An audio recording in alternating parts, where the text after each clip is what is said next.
ప్రార్థన చేద్దాం. ప్రబంధ గారు ప్రార్థన చేస్తారు.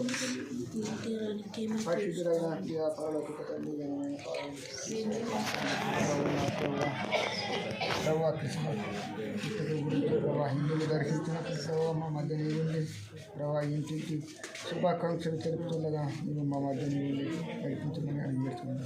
అవునా ప్రభా మరి ఈ గృహంలో ప్రభావ మరి ఎవరైతే అనారోగ్యం చేత ఉన్నారో వాళ్ళని ఇంటి స్వస్థపరిచి జరుగుతుంది.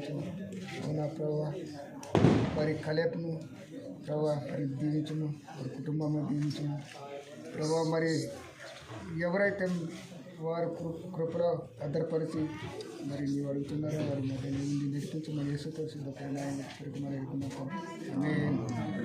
మహోన్నతుల స్తుతి స్తోత్రాలు చెల్లిస్తున్నాం. ఈ యొక్క సమయంలో కుటుంబాన్ని దర్శించి క్రిస్మస్ శుభాకాంక్షలు తెలియజేయడం కృపాభాగ్యం దయచేశారు. కాలేబన్న కొరకు ప్రార్థన, అదేవిధంగా ప్రసాదన కొరకు ప్రార్థన. మీ కుమారుణ్ణి యేసు నామంలో మంచి ఆరోగ్యం, బలం, శక్తి ఇచ్చిన కొందనాలు. శిష్య సౌశల్య కొరకు, ప్రసాద కొరకు దేవా, అదేవిధంగా కుటుంబం అంతటిని బట్టి మీ నామంలో దీవిస్తూ మీరు మాయం పొందమని యేసు నామంలో ప్రార్థిస్తున్నాం తండ్రి. తండ్రి కుమార పరిశుద్ధాత్మ త్రియేక దేవుడు సదాకాలం తోడేయండి, దీవించునుగాక.